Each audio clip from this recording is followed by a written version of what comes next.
Hey carpoolers, guess what day it is? It is Payday Friday, whoop whoop, and you know I am excited as always on Payday Fridays, or just Fridays in general.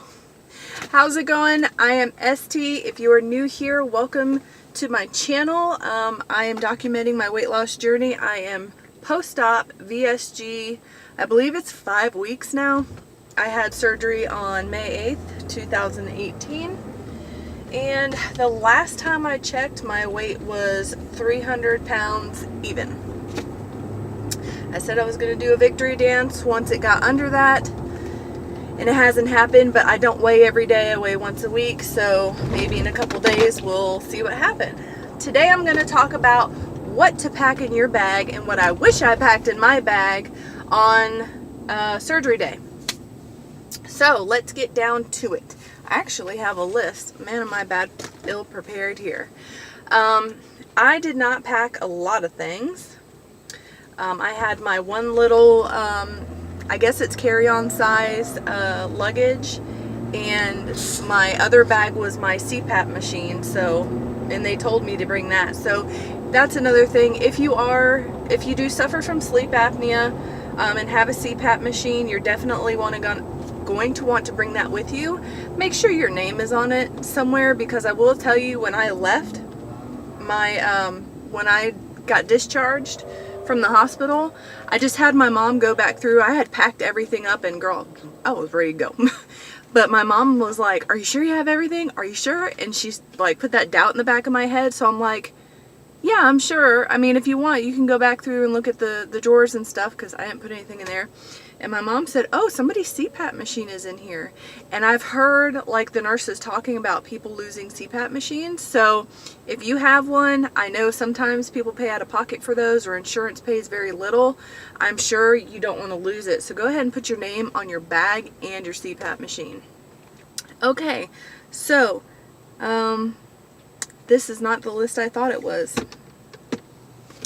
Alright, so I can do it from the top of my head. I was in the hospital for 4 days. I had surgery on Friday. What am I talking about? Who am I right now? I had surgery on Tuesday, and I was discharged on Friday. So Tuesday, Wednesday, Thursday, Fridays, 4 days.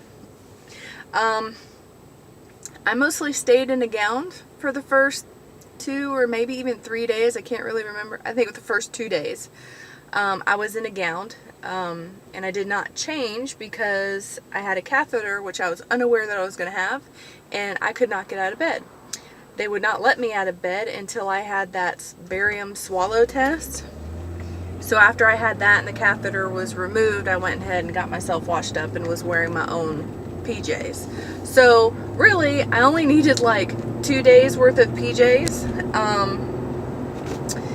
Socks, because your feet get cold, your toothbrush, your hairbrush, and a hair clip for the shower. I'm funny about germs and stuff, so I did buy a pair of 98-cent flip-flops from Walmart before I went in, like the day before surgery, just so I could wear them in the shower at the hospital, because you don't know. You just never know. MRSA is a real thing, and I wasn't trying to pick it up. So I bought a pair of 98-cent flip-flops, and I wore them in the shower. Also, whew, that's not a good accident. Also, let's see, what else did I have in there? Chapstick is a must. I had my reading glasses. I also brought the paper that I normally read every week, and I didn't touch it. I also brought my tablet, didn't touch it. Earphones, brought them too, didn't mess with it. I flipped around the TV a lot. I didn't really find anything. You know, I was walking a lot, I slept a lot. So entertainment purposes, I mean, sure. I mean, if you think that you'll really use it, and I really thought that I would use it, I didn't use any of that stuff. It was just taking up room in my bag. Let's see, and I think that's pretty much it. I brought my slippers from home. I washed them before I left, and I washed them as soon as I got home. And I also brought a blanket from home, my elephant throw, that I absolutely love. It's very fuzzy, it's very comforting. I knew I was going to be missing being away from home, and it was just a little piece of comfort. So I also had my elephant throw, and I used it every day. And every nurse that came in there was like, I love that. Who doesn't love a good elephant? They're just so cool. Anyway, so let's see. And I think that's pretty much it. I never put my glasses on the whole time I was in the hospital. I was like, I don't need to see. Who cares? I wasn't having visitors, so I didn't worry about makeup or anything like that. I did bring Dial soap for my body. And I already said toothbrush, toothpaste, hairbrush, hair ties, bring a couple extra ones in case one pops, and a clip for when you're in the shower, because I always wash my hair, condition it, and then put it in a clip because I don't like wet hair ties. Also, if I can just give you some enlightenment here, I wish that I would have French braided my own hair before I went back for surgery, because I guess from like, I don't know, after you have surgery, everything in your abdomen is like really sore. You do a lot of head movements, like you use your neck to push your back up to move around a lot, and just that motion like had my hair in like all these crazy knots and stuff.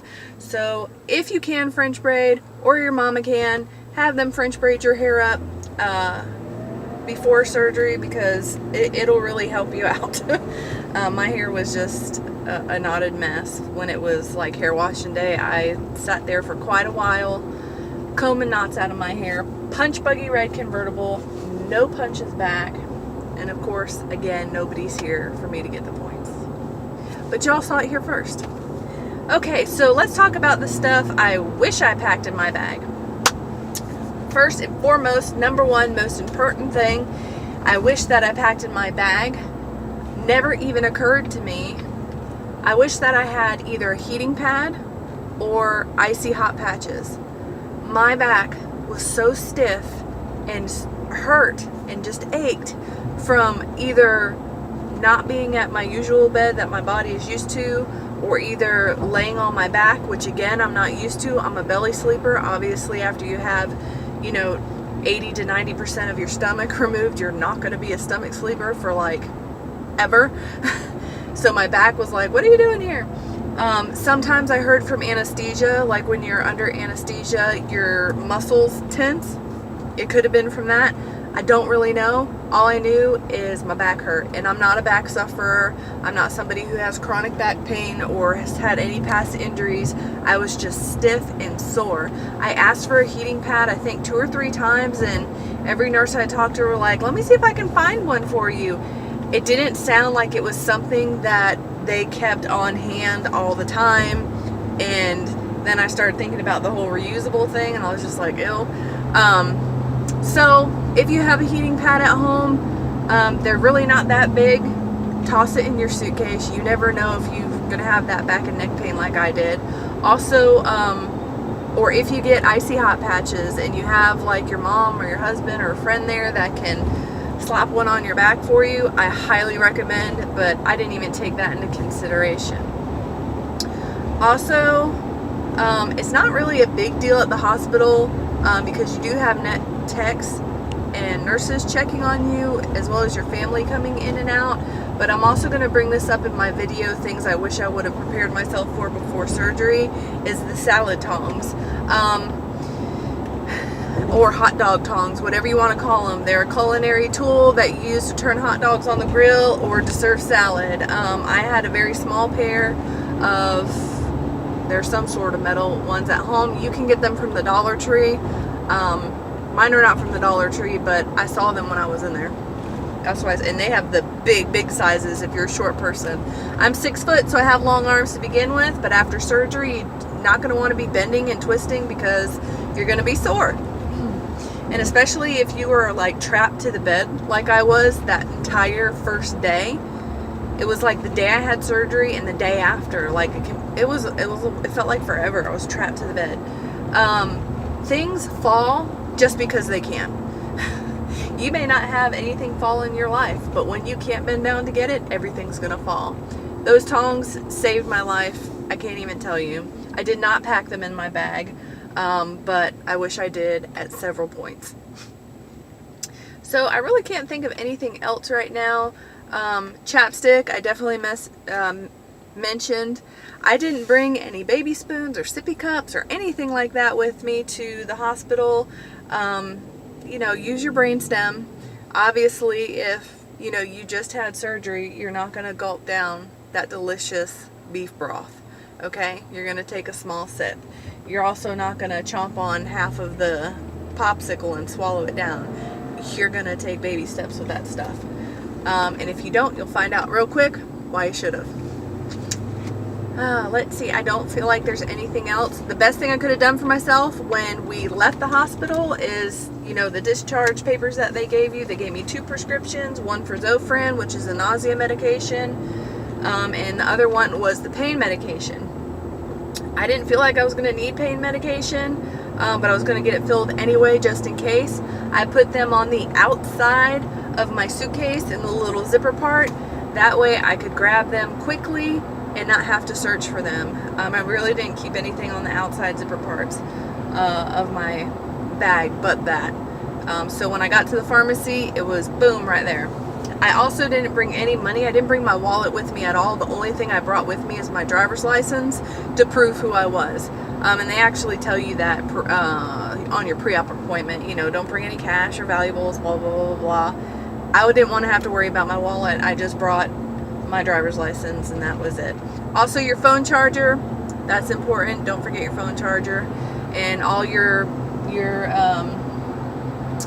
connections to your CPAP machine if you have one.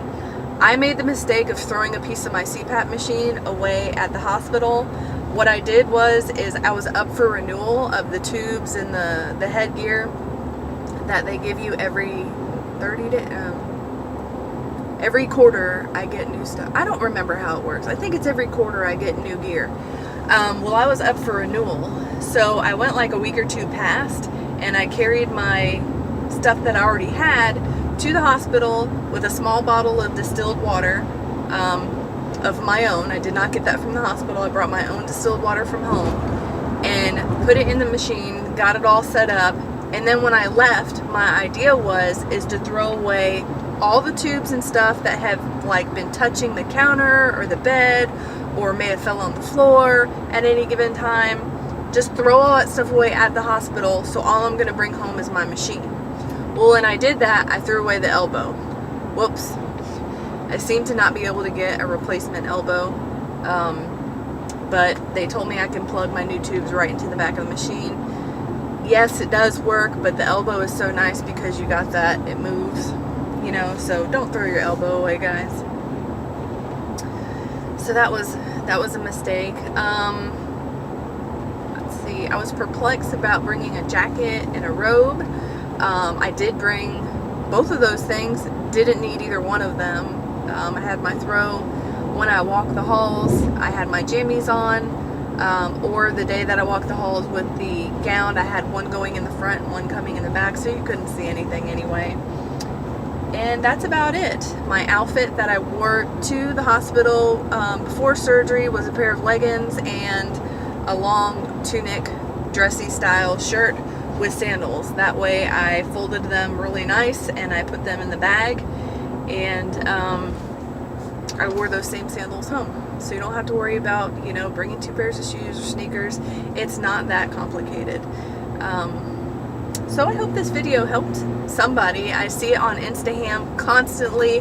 What should I pack? Surgery is tomorrow. You know, you always think about the necessities, socks, underpants, you know, toothpaste, toothbrush, those sorts of things. But you never think of those things like icy hot patches or a heating pad. I know I didn't. Also, I went to every pharmacy, CVS, Walgreens, Walmart. I went to them all looking for Gas-X strips because everybody was like, oh, highly recommend, highly recommend. I got it cleared with my surgeon at post-op. He was like, yeah, take you some Gas-X strips, girl. I looked high and low and I couldn't find them anywhere. They have to be discontinued. So I jumped online. I'm like, I probably could have ordered them from Amazon if I got on the ball fast. Yeah, Amazon is selling them for like $98. They're not being made anymore. So I'm sorry, future bariatric patients, you're just gonna have to bear through it like I did. There are no more gas strips. There are the chewable Gas-X. I don't know, guys. I mean, the gas pain was, you know, it was intense, but it came and went so fast that it was like, before I could even think about getting pain medicine, it was already gone. So it was like, what's the point? Anyway, so save yourself the trip of looking everywhere for the Gas X strips. I did the footwork for you. They're not on the market anymore. Why? Who knows? They were a good thing, I think. People swear by them. Anyway, I hope this video has been a help to you, and I hope that surgery day will be excellent and you won't have any problems and things will be fine and you won't have anything that you didn't pack in your bag. I hope you guys have a wonderful weekend, and I will chat with you later. Ciao.